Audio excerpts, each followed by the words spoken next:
بسم اللہ الرحمن الرحیم۔ تکبیر اولیٰ کے بارے میں سلف کے اقوال اور احوال۔ ابراہیم نخعی رحمۃ اللہ علیہ فرماتے ہیں، جب تم کسی آدمی کو دیکھو کہ وہ تکبیر اولیٰ کے بارے میں سستی کر رہا ہے تو اس سے اپنا ہاتھ دھو لو، یعنی مطلب یہ ہے کہ اس میں کوئی خیر نہیں۔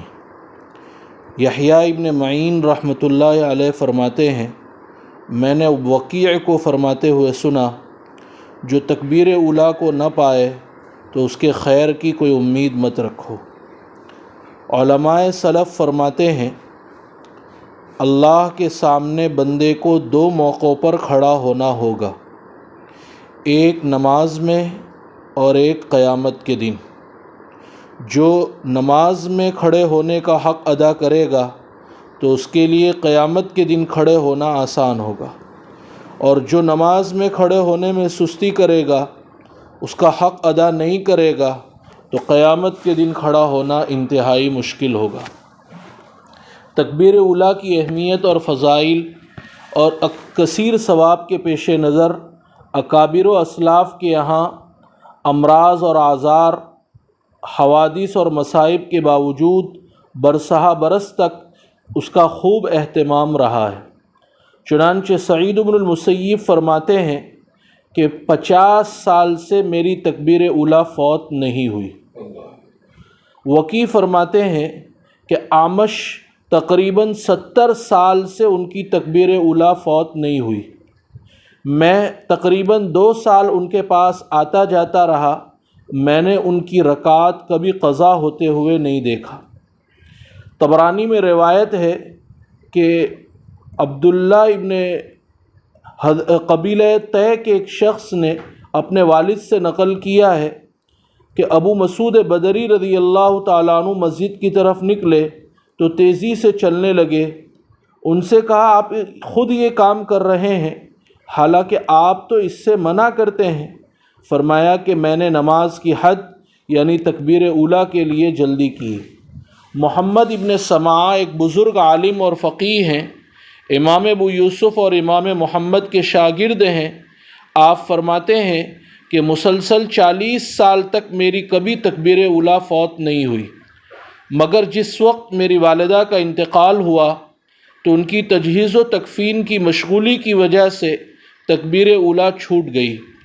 آپ خود ہی فرماتے ہیں کہ ایک مرتبہ میری جماعت کی نماز چھوٹ گئی تو میں نے اس وجہ سے کہ جماعت کی نماز کا ثواب 25 درجہ زیادہ ہوتا ہے، اس نماز کو 25 مرتبہ پڑھا تاکہ وہ عادت پورا ہو جائے، لیکن خواب میں دیکھا کہ ایک شخص کہتا ہے کہ 25 دفعہ نماز تو پڑھ لی مگر ملائکہ کی آمین کا کیا ہوگا؟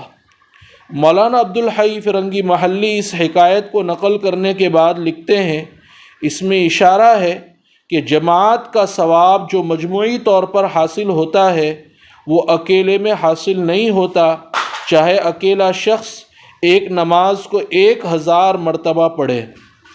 چونکہ سورہ فاتحہ کے ختم پر جب امام آمین کہتا ہے تو فرشتے بھی آمین کہتے ہیں، مگر تنہا نماز پڑھنے والے کی آمین پر فرشتے آمین نہیں کہتے۔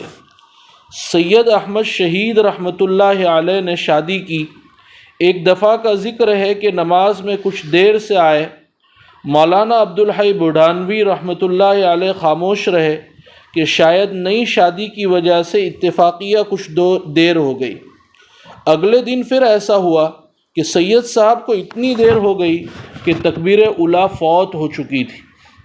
مولانا عبدالحی صاحب نے سلام پھیرنے کے بعد کہا، عبادت الہیہ ہوگی یا شادی کی عشرت؟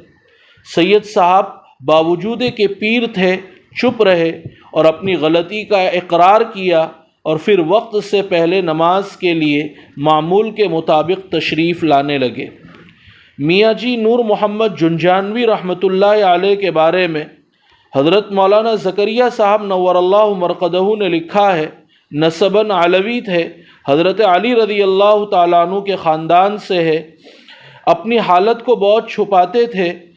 قصبہ لوہاری جو تھانہ بھون کے قریب ہے وہاں ایک مکتب میں لڑکوں کو قرآن شریف پڑھایا کرتے تھے۔ اتباع سنت میں کمال درجہ یہ حاصل تھا کہ 30 سال تک تکبیر اولیٰ فوت نہیں ہوئی۔ حضرت گنگوہی رحمۃ اللہ علیہ کے بارے میں تذکرۃ الرشید میں لکھا ہے کہ دیوبند کے دستار بندی کے جلسے میں جب مولانا تشریف لائے تو عصر کی نماز میں ایسا اتفاق پیش آیا کہ مولانا یعقوب صاحب نماز پڑھانے کے لیے مصلی پر جا کھڑے ہو گئے۔ مخلوق کی بھیڑ اور مسافے کی کثرت کے سبب باوجود جلد بازی کرنے کے جس وقت جماعت میں شریک ہوئے تو قرات شروع ہو چکی تھی۔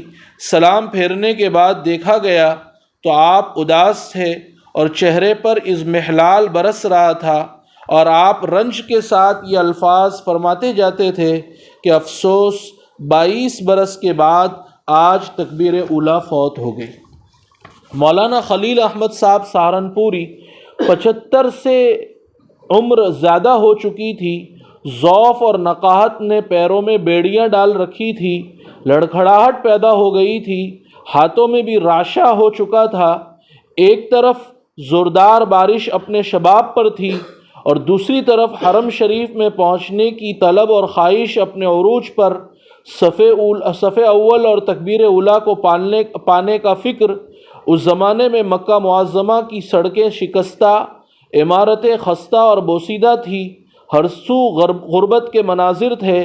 بارش نے بہتوں کو ارادہ بدلنے پر مجبور کر دیا۔ رات کا موسم، گھٹا ٹوپ تاریکی، لوگوں نے ہر چند چاہا کہ ایسے موسم میں باہر نہ نکلیں، لیکن صاحبان عزم و عزیمت کی راہوں میں بھلا یہ چیزیں کب رکاوٹ بنتی ہیں کہ آپ رکتے، چراغ ہاتھ میں لے کر حرم محترم کی طرف چل دیے۔ پانی کے ریلے میں کنکر پتھر بہے چلے جا رہے تھے، وہ کنکر پتھر آپ کے پیروں سے ٹکرا رہے تھے، پیروں میں تکلیف ہو رہی تھی، لیکن پھر بھی حرم محترم میں پہنچ گئے۔ قلب مضطر کے اضطراب کو مضراب محبت نے چھیڑ دیا اور عشق الہی نے سوز عشق کو تیز تر کر دیا۔ بے قرار طبیعت کو میسر آیا۔ صف اول اور تکبیر اولیٰ کیا ملی، مانو تو دارین کی دولت بے بہا مل گئی۔ حضرت مفتی احمد خانپوری صاحب دامت برکاتہم، اللہ تعالیٰ ان کو شفا عاجلہ مستمرہ دائمہ نصیب فرمائے، امت کے سروں پر ان کا سایہ بعافیت قائم فرمائے۔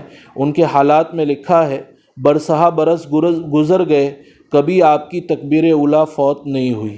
آپ کا جملہ مشہور ہے کہ میں جامعہ کی اس چہار دیواری میں کوئی بے نمازی اور جامعہ کی مسجد میں کوئی مسبوق، یعنی جس کی رکعت گئی ہو، دیکھنا نہیں چاہتا۔ اس